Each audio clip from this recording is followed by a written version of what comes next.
के बहाने अभी से ढूंढ लो।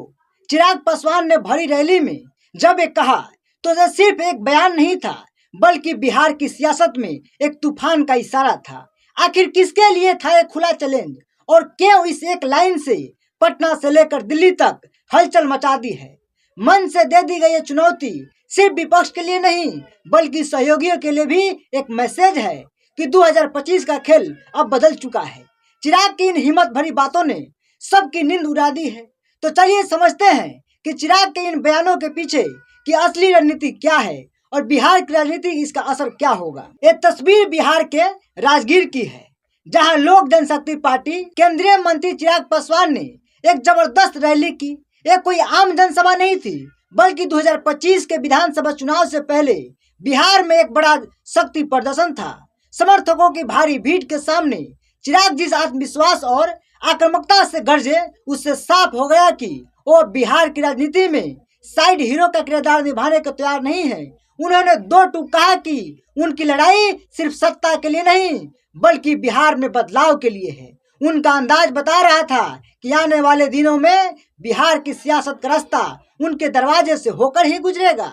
रैली उस बड़ी पिक्चर का हिस्सा है जिसमें चिराग खुद को एक ऐसे नेता के तौर पर पेश कर रहे हैं जिसे झुकाया नहीं जा सकता है। चिराग पासवान ने अपने भाषण में विपक्ष पर सीधा हमला बोला और वोटर लिस्ट पर विपक्ष के सवालों को उन्होंने हार का बहाना बताकर खारिज कर दिया। मन से उन्होंने कहा, विपक्ष नवंबर में होने वाले हार का बहाना आज से ही ढूंढ रहा है। इन्हें किसी भी संवैधानिक संस्था पर भरोसा नहीं है। ये बयान सीधे सीधे आरजेडी, कांग्रेस और लेफ्ट के लिए एक खुली चुनौती थी। इतना ही नहीं, उन्होंने तेजस्वी यादव पर भी नौकरी के बदले जमीन घोटाले का जिक्र करते हुए तंज कसा। चिराग बोले, जो लोग आज कलम बांटने की बात कर रहे हैं, कल वे उसी कलम से आपकी जमीन अपने नाम लिखवा लेंगे।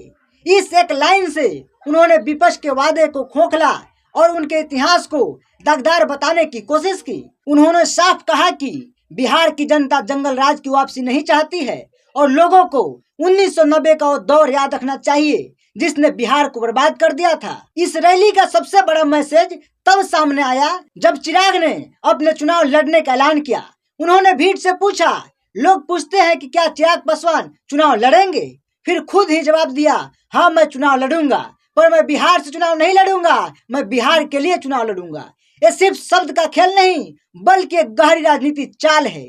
इसके जरिए चिराग खुद को किसी एक सीट का नहीं, बल्कि पूरे बिहार का नेता बता रहे हैं। उन्होंने यह भी कहा कि उनकी पार्टी बिहार की सभी 243 सीटों पर जनता के बीच जाएगी और जहां गठबंधन के साथी होंगे वहां भी वो खुद को चिराग पासवान समझकर उनकी जीत पक्की करेंगे। ये बयान एनडीए में उनके सहयोगियों, खासकर जेडीयू के लिए एक साफ संदेश है कि उन्हें हल्के में लेने की गलती ना की जाए। चिराग खुद को एक ऐसे युवा के तौर पर पेश कर रहे हैं जो कुर्सी के लिए नहीं, बल्कि बिहार के बिहारी फर्स्ट के अपने विजन को जमीन पर उतारने के लिए लड़ रहा है। चिराग पासवान का ये आक्रामक अंदाज नया नहीं है। आपको 2020 का विधानसभा चुनाव तो याद होगा ही, जब उन्होंने एनडीए में रहते हुए भी जेडीयू के खिलाफ उम्मीदवार उतार दिए थे। उस चुनाव में चिराग की पार्टी को सीट तो एक भी नहीं मिली, लेकिन उन्होंने जेडीयू को इतना नुकसान पहुंचाया कि नीतीश कुमार की पार्टी सिर्फ 43 सीटों पर ही सिमट गई थी। जानकार मानते हैं कि चिराग का यह शक्ति प्रदर्शन उसी खेल का अगला लेवल है। वो एनडीए में रहकर भी अपनी शर्तों पर राजनीति करना चाहते हैं। हालांकि इस बार उन्होंने ये भी साफ किया है कि अगर एनडीए जीतती है तो नीतीश कुमार ही मुख्यमंत्री बनेंगे और उन्हें डिप्टी सीएम बनने में कोई दिलचस्पी नहीं है। ये बयान गठबंधन को एक रखने की कोशिश जैसा लगता है, लेकिन साथ ही 243 सीटों पर अपनी मौजूदगी का एहसास कराकर वो ये भी तय कर रहे हैं कि गठबंधन में उनकी भूमिका अब किंग मेकर की होगी। वो एक ही समय पर सहयोग और दबाव दोनों की राजनीति कर रहे हैं, जो दिखाता है कि वो एक मंजे हुए राजनीतिकार बन चुके हैं। साफ है कि चिराग पासवान ने अपनी हिम्मत भरी बातों और स्मार्ट चालों से बिहार की राजनीति का खेल बहुत ही दिलचस्प बना दिया है। एक तरफ वो विपक्ष को ललकार रहे हैं, तो दूसरी तरफ अपने सहयोगियों को अपनी ताकत का एहसास करा रहे हैं। उनका आत्मविश्वास और बिहार फर्स्ट का नारा उन्हें एक मजबूत प्लेयर के तौर पर खड़ा करता है। लेकिन असली सवाल ये है कि क्या चिराग का यह आक्रामक अंदाज उन्हें 2025 में चुनावी जीत दिला पाएगा?